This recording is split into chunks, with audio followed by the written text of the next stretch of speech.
everyone, welcome to the lecture of Foundation Engineering. Calculate कर रहे हैं। अब तक हम लोगों ने design of the steam and design of the wheel slab तक कर लिया है। ठीक है, आई होप कि आप सब लोगों को वहाँ तक समझ में आ गया होगा। अब हम लोग देखेंगे design of the toe slab. ठीक है, ये है टो स्लैब पोर्शन और यहाँ पे जैसे कि हम लोगों ने डिज़ाइन ऑफ द हील में देखा था कि P minimum and P maximum हमारे पास इतना ही है। उसके बाद हम लोगों ने यहाँ तक के पोर्शन तक की जो भी प्रेशर है अपलिफ्ट प्रेशर वो भी कैलकुलेट कर लिया था आगे के एग्जाम्पल में। सो अब हम लोग नेक्स्ट करेंगे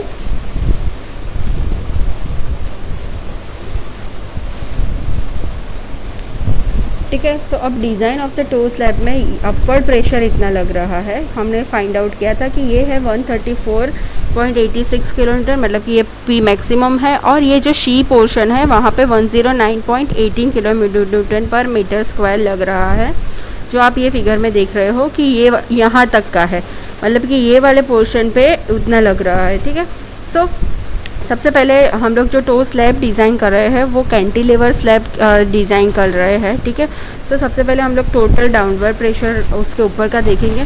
सो यहाँ पे weight of the soil about toe slab is reflected because ये जो टो स्लैब है उसके ऊपर जो ये हमें यहाँ पे कोई सॉइल होती नहीं है, क्योंकि हम लोग ये सॉइल को रिटेन करने के लिए ये रिटेनिंग वॉल बना रहे हैं, मतलब यहाँ पे कुछ भी नहीं होता है। सो ये जो प्रेशर है उसको हम लोग निगलेक्ट कर रहे हैं। ठीक है, सो हाँ, सिर्फ यहाँ पे कितना प्रेशर लगेगा डाउनवर्ड प्रेशर, सिर्फ उसका self weight of the toe slab. और self weight of the toe slab calculate करने के लिए हमें थिकनेस पता ही है कि 0.5 है और 25 है density of the concrete. So हमारा self weight of the toe slab हो गया 12.5 किलो न्यूटन पर metre square. So self weight rectangular में आएगा बिकॉज यहाँ पे हमारा जो डिस्ट्रीब्यूशन है यहाँ का वो रेक्टेंगल होगा, और ये है हमारा अपलिफ्ट प्रेशर, तो वो है ट्रेपेजोइडल पोर्शन में। सो अब हम लोग उसका नेट प्रेशर फाइंड आउट करेंगे। सो यहाँ पे हमारा 134.86 है, उसमें से ये माइनस हो जाएगा, सो 12.5। सो हमारा हो गया 122.36 किलो न्यूटन पर मीटर स्क्वायर, ये होगा माइनस में। अब यहाँ पे अगेन 109.18 है और ये 12.5 है, तो उसको अगर सम्मेशन करेंगे तो हो जाएगा 96.68 किलो न्यूटन पर मीटर स्क्वायर। ये हमारा है वो माइनस में है और ये प्लस में है, सो इसलिए 109.18 माइनस 12.5 हो जाएगा, इसलिए ये होगा 96.68 किलो न्यूटन पर मीटर स्क्वायर। सो ये हमें यहाँ तक आप लोगों को आई होप कि समझ में आ गया होगा। अब हम लोग देखेंगे इसका मोमेंट डायग्राम, मतलब कि मोमेंट कैसे फाइंड आउट करते हैं। सो इसको भी अगेन हम लोग 2 पार्ट में डिवाइड कर लेंगे। फर्स्ट वाला जो पार्ट है उसको हम लोग रेक्टेंगुलर बना देंगे और दूसरा है ट्रेपेजोइडल हो जाएगा। सो ये अगर रेक्टेंगुलर का फाइंड आउट करना है तो मुझे यहाँ तक का पॉइंट का प्रेशर चाहिए। सो हम लोग ये पॉइंट का प्रेशर फाइंड आउट कर सकते हैं, वो हो जाएगा 25.68। ठीक है, तो अब हम लोग नेक्स्ट देखेंगे ये मोमेंट अगर फाइंड आउट करना है तो उसके लिए क्या होगा 1.2 इंटू 96.68, मतलब कि यहाँ पे क्या है ये पोर्शन हमारा हमने फाइंड आउट किया था 96.68 किलो न्यूटन है और इसकी विड्थ है 1.2 मीटर, तो ये मल्टीप्लाई होगा और उसके साथ परपेंडिकुलर डिस्टेंस होगा। सो रेक्टेंगुलर में सीजी कहाँ पे लगता है उसके हाफ पोर्शन पे, तो ये 1.2 डिवाइड बाई 2 हो जाएगा। प्लस हमने नेक्स्ट ये ट्रेपेजोइडल वाला एरिया लेना है, तो उसका क्या हो जाएगा 1/2 इंटू उसकी विड्थ है 1.2 मीटर और ये आ जाएगा 25.68 और उसका 2/3 पे लगता है, तो 2/3 इंटू 1.2। सो हमें कितना मिला बेंडिंग मोमेंट 81.93 किलो न्यूटन। अब ये जो बेंडिंग मोमेंट मिला है उसको हम लोग फैक्टर करेंगे। सो फैक्टर बेंडिंग मोमेंट करने के लिए हमें क्या करना है 1.5 से मल्टीप्लाई करना है।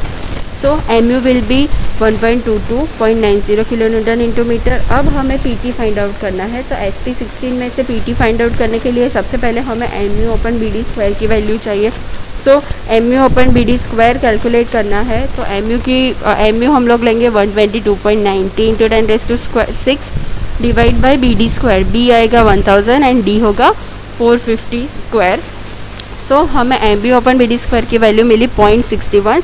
सो ये वैल्यू से हम लोग PT फाइंड आउट कर लेंगे डायरेक्ट SP16 में से। सो वो आप SP16 के टेबल में से फाइंड आउट कर पाओगे। सो PT की वैल्यू हमें 0.175% मिली है, उसको हम लोग AST में कन्वर्ट कर देंगे। So area of the steel find out करने के लिए इक्वेशन है PT/BD अपन 100। सो PT आएगा 0.175, 100, यहाँ पे B होगा 1000 और D होगा 450। सो हमें AST मिला है 787.5 mm²। अब यहाँ पे जो है रेनफोर्समेंट, जो स्टीम पोर्शन है उसमें से आएंगे half portion of the reinforcement, ठीक है। तो ये 20 dia @ 200 mm centre to centre पे आएगा। तो स्टीम में हम लोगों ने रेनफोर्समेंट प्रोवाइड किया था, वो कितना था 3142/2। सो उसका हाफ पोर्शन आएगा, मतलब कि 1571 mm² एंकर यहाँ पे आएगा टो रेनफोर्समेंट के अंदर। और अब हम लोग डिस्ट्रीब्यूट करेंगे डिस्ट्रीब्यूशन स्टील।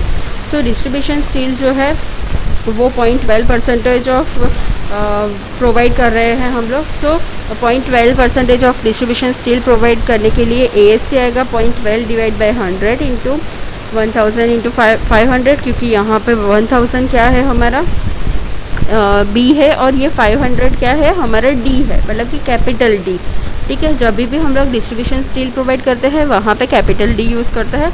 सो यहाँ पे हम लोग प्रोवाइड करेंगे 10 mm dia at 130 mm centre to centre. So हमारा AST हो जाएगा प्रोवाइडेड 604 mm²। सो ये हो गया हमारा डिज़ाइन ऑफ द टो। अब हम लोग देखेंगे डिज़ाइन ऑफ द शियर की, ठीक है। तो डिज़ाइन ऑफ द शियर की जो है उसके लिए हमने साइज़ ऑफ द शियर की क्या प्रोवाइड की है 0.5 मीटर बाय 0.50 मीटर, ठीक है।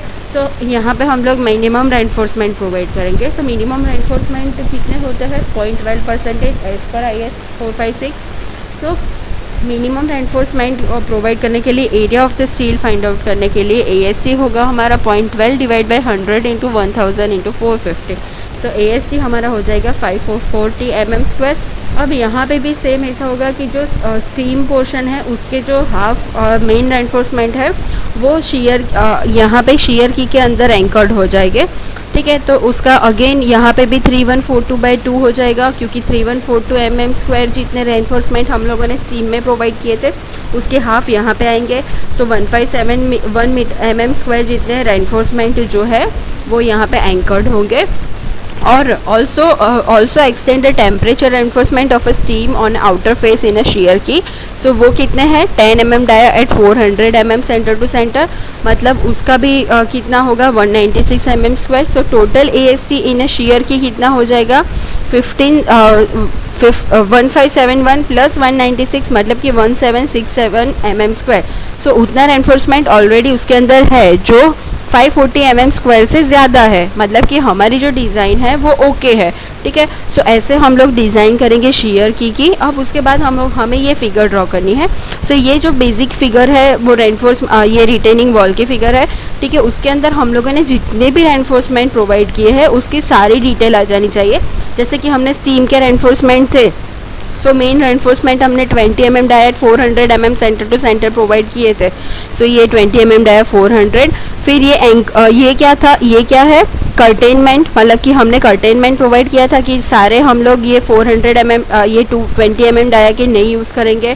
सो हम लोग हाफ ऑफ द रेनफोर्समेंट ये ऐसे भी फाइंड आउट करेंगे, उसकी लेंथ कम हो जाएगी, ठीक है। सो ये है 10 mm dia 200 mm centre to centre पे डिस्ट्रीब्यूशन स्टील प्रोवाइड किया था, ठीक है। उसके बाद हम लोगों ने ये ये जो हील पोर्शन है, तो हील पोर्शन में 16 mm डाया प्रोवाइड किया था 120 mm सेंटर टू सेंटर में, और उसका डिस्ट्रीब्यूशन स्टील था वो 10 mm dia 130 mm centre to centre पे प्रोवाइड किया था। सो मतलब कि हम लोग जितने भी रेनफोर्समेंट प्रोवाइड किया है, मतलब कि हम लोगों ने डिज़ाइन की है, वो सारी डिज़ाइन की डिटेलिंग ये फिगर में आ जानी चाहिए। सो हम लोगों को फाइनल एग्जाम्पल कंप्लीट होता है और हमें जो भी डिज़ाइन बताई है, जैसे कि आपको एग्जाम्पल में सारी डिज़ाइन नहीं करनी है, ठीक है। आपको एग्जाम्पल में पूछा है कि आप स्टीम की डिज़ाइन कीजिए।